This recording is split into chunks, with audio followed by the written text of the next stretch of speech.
మదనపల్లి ఘటనను సీఎం చంద్రబాబు నాయుడు అసెంబ్లీలో ప్రస్తావించారు. మదనపల్లి సబ్ కలెక్టర్ ఆఫీసులో అసైన్ భూమి ఫైళ్లు తగలబెట్టే పరిస్థితికి వచ్చారని చెప్పారు. 22 ఎకరాలకు సంబంధించిన అసైన్మెంట్ ల్యాండ్ రికార్డులను తగలబెట్టారని తెలియజేశారు. క్రీడా దినోత్సవం విద్యార్థులలో క్రీడలు, శారీరక సౌష్ఠవం ప్రాముఖ్యతను తెలియజేసేందుకు క్రీడా పోటీలను పాఠశాల పిడి సుబ్బారావు శారద వారి ఆధ్వర్యంలో ప్రధానోపాధ్యాయులు వారు క్రీడలను ప్రారంభించడం జరిగింది.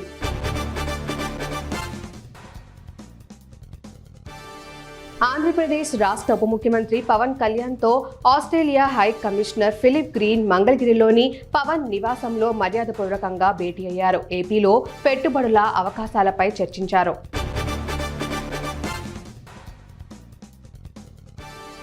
రాజన్న సిరిసిల్ల జిల్లా వేములవాడ పట్టణంలోని ప్రభుత్వ జూనియర్ కళాశాలను కలెక్టర్ సందీప్ కుమార్ జా ఆకస్మికంగా తనిఖీ చేశారు. ఈ సందర్భంగా విద్యార్థులతో మాట్లాడారు.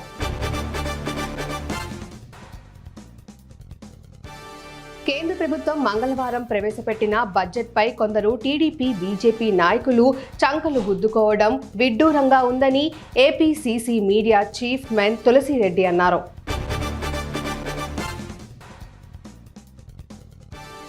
ఆదోని పర్యటనలో భాగంగా జిల్లా కలెక్టర్ రంజిత్ బాషా ఆదోనిలోని మెడికల్ కాలేజీ పనులను పరిశీలించారు. పనుల వివరాలపై ఆరా తీశారు. పన్నుల్లో నాణ్యతను ప్రాధాన్యంగా ఇవ్వాలని అధికారులను ఆదేశించారు.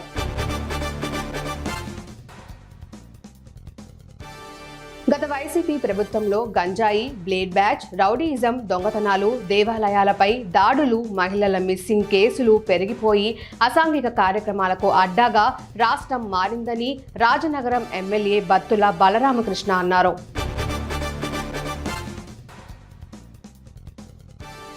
ఉంగుటూరు మండలం వెల్లమెల్లి గ్రామంలోని ప్రభుత్వ భవనాల అసంపూర్తిగా నిలిచిపోయాయి. లక్షలాది నిధులతో నిర్వహిస్తున్న రైతు భరోసా కేంద్రం, గ్రామ సచివాలయ భవనాలు నిర్మాణ పనులు నిలిచిపోయాయి.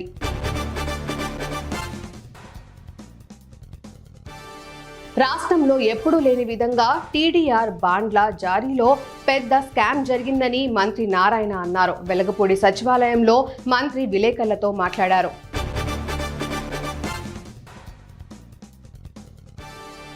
కృష్ణా జిల్లా ఘంటసాల గ్రామంలోని శ్రీ పెన్నేరమ్మ అమ్మవారిని ఆర్యవైశ్య మహిళలు ఆషాఢమాస సార సమర్పించారు.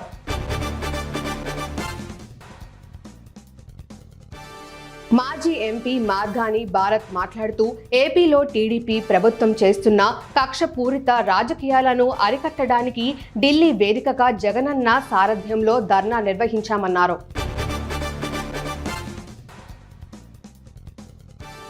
సదాశివనగర్ గాయత్రి షుగర్ ఫ్యాక్టరీ యాజమాన్యం రైతుల పేరుతో బ్యాంకుల నుండి తీసుకున్న రుణం డబ్బు తిరిగి రైతులకు ఇవ్వాలని సదాశివనగర్ మాజీ జెడ్పీటీసీ బీఆర్ఎస్ సీనియర్ నేత రాజశేఖర్ రావు డిమాండ్ చేశారు.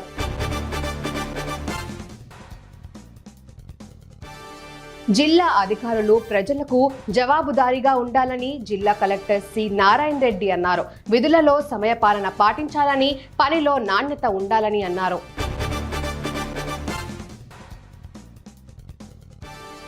ఏ రాజకీయ పార్టీలు, ఏ నాయకునికి వత్తాసు పలకకుండా నిష్పక్షపాతంగా వార్తలు రాస్తున్న జర్నలిస్టులపై కొందరు నాయకులు బెదిరింపులు, భౌతిక దాడులకు యత్నిస్తున్నారని, ఇలాంటి చర్యలను అరికట్టాలని జర్నలిస్టు జేఏసీ నాయకులు జిల్లా ఎస్పీ గౌష్ అలం కోరారు.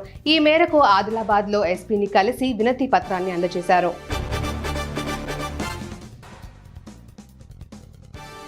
రాజన్న సిరిసిల్ల జిల్లా వేములవాడ పట్టణంలోని ప్రభుత్వ జూనియర్ కళాశాలను గురువారం కలెక్టర్ సందీప్ కుమార్ జా ఆకస్మికంగా తనిఖీ చేశారు. ఈ సందర్భంగా విద్యార్థులతో మాట్లాడారు.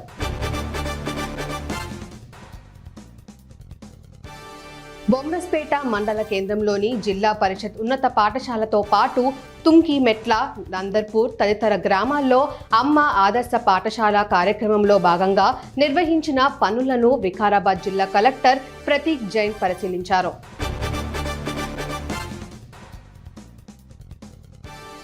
వేసవిలో పూర్తి స్థాయిలో మరమ్మతులు చేపట్టకపోవడంతో మరమ్మతులు చేసిన చోట కట్ట బలహీనపడి గండిపడింది. దీంతో ప్రాజెక్టుపై ఆధారపడిన శంకరపట్నం, వీనవంక మండలాల రైతులు ఆందోళన చేపట్టారు.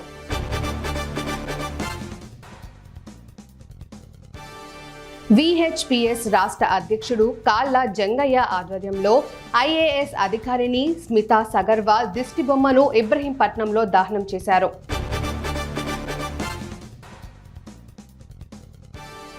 జూరాల ప్రాజెక్టుకు వరద తీవ్రత గంటకు పెరుగుతోంది. కర్ణాటకలో కురుస్తున్న వర్షాలతో కృష్ణమ్మ పరవళ్లు తొక్కుతూ జూరాలకు చేరుకోవడంతో ప్రాజెక్టు పూర్తి స్థాయిలో నిండింది. ఆల్మాటి డ్యామ్ నుండి 2,50,000 క్యూసెక్కుల నీటిని విడుదల చేశారు.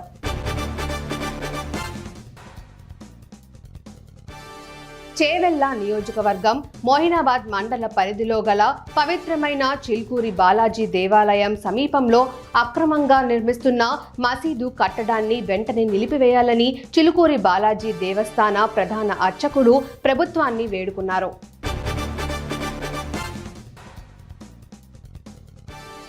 బైన్సాలో CPI mass line party Nirmal జిల్లా కమిటీ ఆధ్వర్యంలో సిపిఐ ఎంఎల్ మాస్క్ లైన్ ప్రజా పండ కేంద్ర కంట్రోల్ కమిషనర్ చైర్మన్ రాష్ట్ర కార్యవర్గ సభ్యులు కామ్రేడ్ రాయల చంద్రశేఖర్ సంతాప సభ నిర్వహించారు.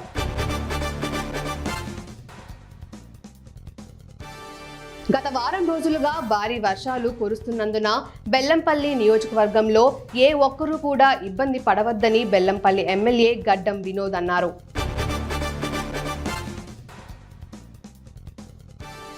రైతులు ఆయిల్ ఫామ్ సాగు చేయడం వల్ల అధిక లాభం పొందవచ్చని హార్టికల్చర్ అధికారి ఉదయ్ కిరణ్ తెలిపారు. నార్సింగి మండల కేంద్రంలో ఆయన మీడియా సమావేశం నిర్వహించారు.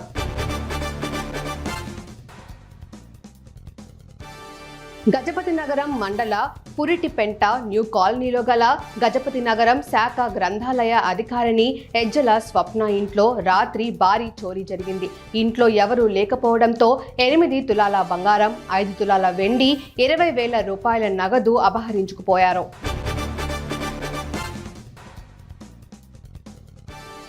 రాయదుర్గం పట్టణంలో జూనియర్ కళాశాలలో మధ్యాహ్న భోజన పథకం అమలు చేయాలంటూ తహసీల్దార్ కార్యాలయం ముందు ఏఐఎస్ఎఫ్ విద్యార్థి సంఘం నాయకులు ధర్నా చేపట్టారు.